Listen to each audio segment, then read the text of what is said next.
Dear student, स्वागत है आपका अपना चैनल वेक्टर ऑनलाइन क्लासेस में।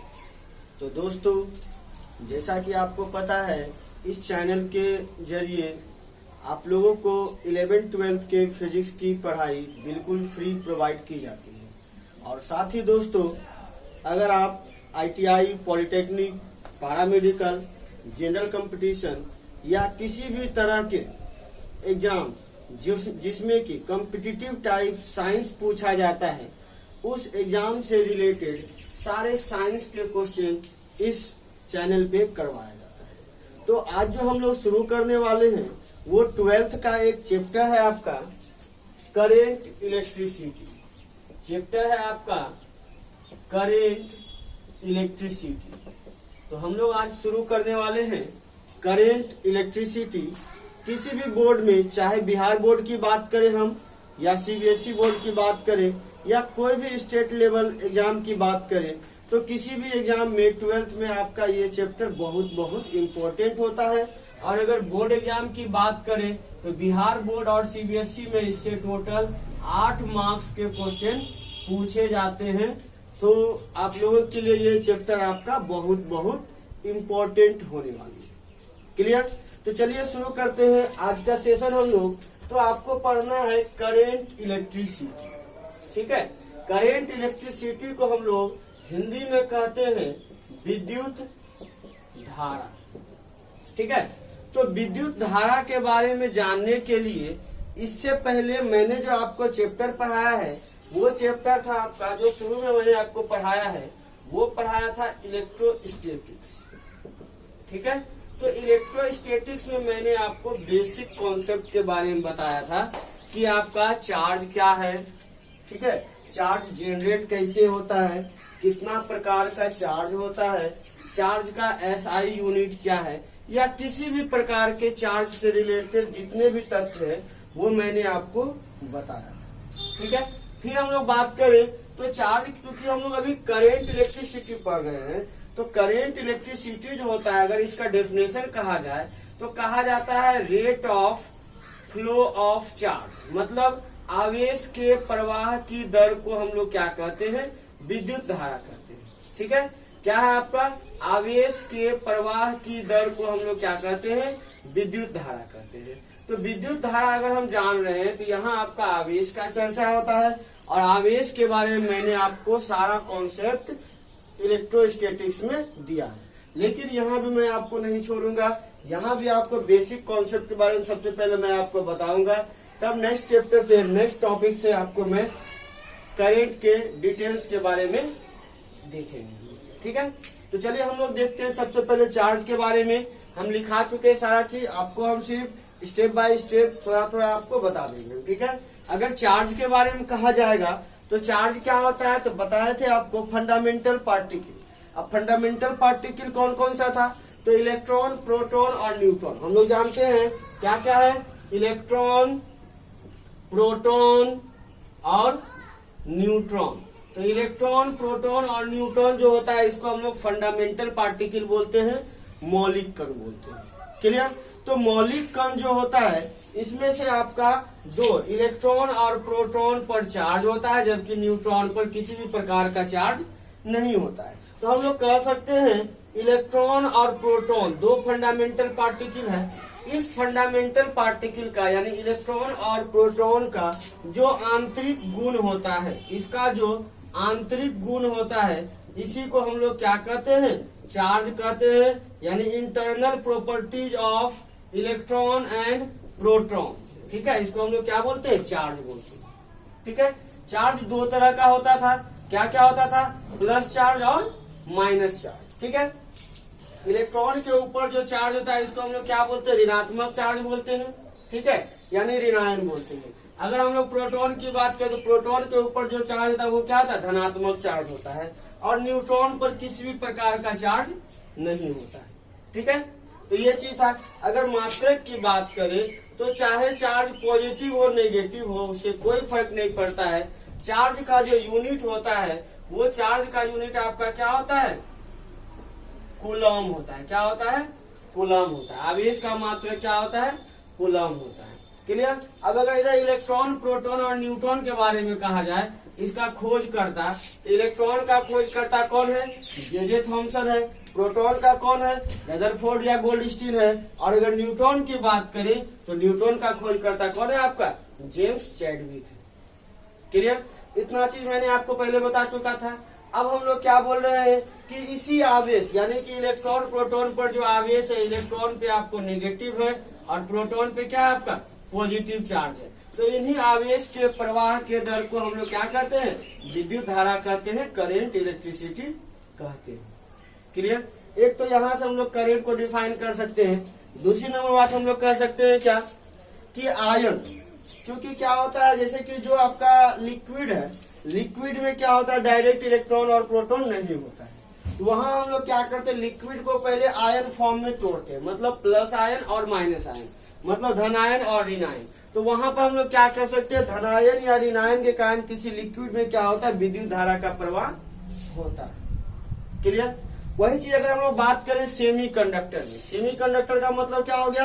अर्धचालक। आपके पास दो तरह का होता है, एक होता है कंडक्टर, मटेरियल की बात करें, एक होता है कंडक्टर, दूसरा होता है सेमी कंडक्टर। ये मेन रूप से होता है जिसमें करंट का फ्लो होता है। इसके अलावा एक और होता है जो क्या होता है आपका? इंसुलेटर। तो इसके बारे में भी अभी आपको जानना है। तो यहाँ से हो गया आपका कंडक्टर, सेमी कंडक्टर और इंसुलेटर। तो कंडक्टर को हम लोग क्या बोलते हैं? चालक बोलते हैं। सेमी कंडक्टर को क्या बोलते हैं? अर्धचालक बोलते हैं।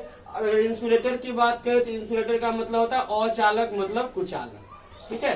तो बात करें अगर हम लोग कंडक्टर की, तो कंडक्टर में क्या होता है? करंट का फ्लो होता है। तो करंट का फ्लो जिसमें होता है वो क्या हो गया आपका? कंडक्टर हो गया। करंट का फ्लो जिसमें नहीं होता है वो क्या हो गया? इंसुलेटर हो गया। और अगर दोनों के बीच बात करती है सेमी कंडक्टर, मतलब इसमें क्या होता है?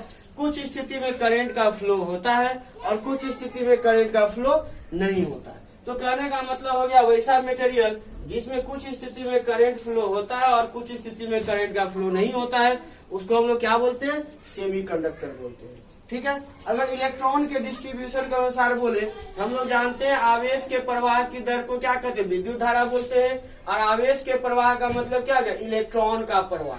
तो अब बात आता है कि अगर किसी मटेरियल में जब तक इलेक्ट्रॉन नहीं होगा तो वह प्रवाह कैसे करेगा?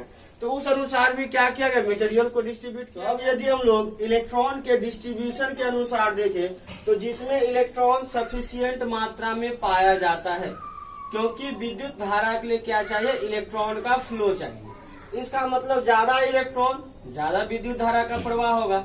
अगर इलेक्ट्रॉन सफिशिएंट मात्रा में किसी मटेरियल में है, यानी किसी मटेरियल में यदि इलेक्ट्रॉन सफिशिएंट मात्रा में मौजूद है तो वहाँ विद्युत धारा का प्रवाह होगा और उस तरह का मटेरियल आपका क्या कहलाएगा? कंडक्टर कहलाएगा। चलते हैं सेमीकंडक्टर में। तो सेमीकंडक्टर में क्या होता है? कंडक्टर के कंपैरिजन में इलेक्ट्रॉन जो होता है वो क्या होता है? कम होता है। यानी कि अगर ऐसा मटेरियल जिसमें विद्युत धारा का प्रवाह कम होता तो वो क्या हो जाएगा? आपका सेमीकंडक्टर होगा। या ऐसे समझिए, पहले इंसुलेटर को समझिए, वैसा मटेरियल जिसमें इलेक्ट्रॉन नहीं पाया जाता। क्यों? क्योंकि इलेक्ट्रॉन के कारण ही विद्युत धारा का प्रवाह होता है और इलेक्ट्रॉन नहीं पाया जाएगा तो विद्युत धारा का प्रवाह नहीं होगा। तो यानी कि जिसमें इलेक्ट्रॉन नहीं पाया जाएगा उसको हम लोग क्या बोलेंगे? इंसुलेटर बोलेंगे। और जिसमें इलेक्ट्रॉन, कंडक्टर में जितना इलेक्ट्रॉन है और इंसुलेटर में जितना इलेक्ट्रॉन है, इस दोनों के बीच वाला जो मटेरियल होगा उसको हम लोग क्या बोलेंगे? सेमी कंडक्टर कहेंगे। ठीक है। इस तरह से लोग मटेरियल को डिवाइड करते हैं कंडक्टर, सेमी कंडक्टर और इंसुलेटर में।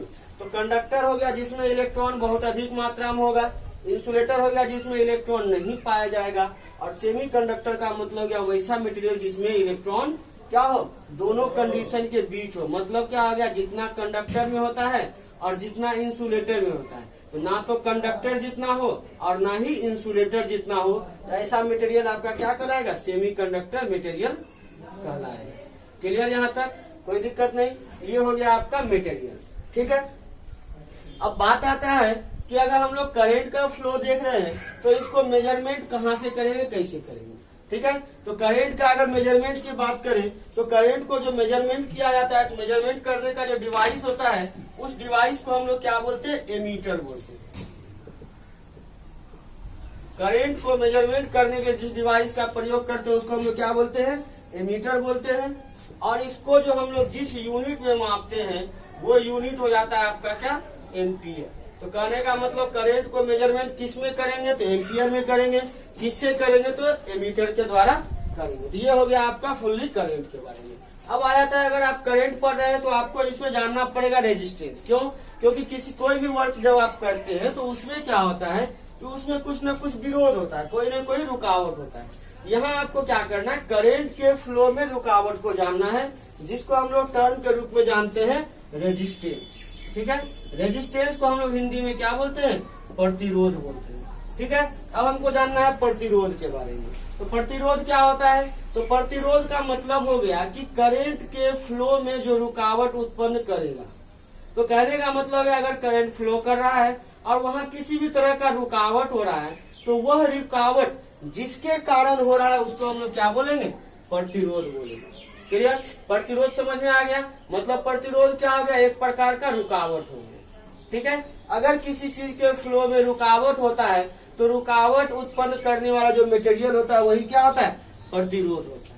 क्लियर, अब अगर हम लोग बात करें प्रतिरोध का मेजरमेंट के बारे में, तो प्रतिरोध का जो यूनिट होता है ये होता है आपका ओम। क्या होता है, ओम होता है।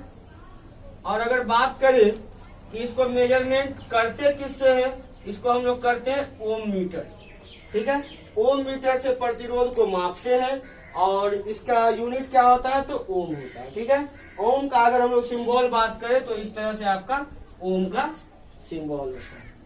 क्लियर ना, ये हो गया आपका क्या, प्रतिरोध। नेक्स्ट हम लोग को करंट में जानना होता है वोल्टेज के बारे में, या हम लोग कहें विभव के बारे में।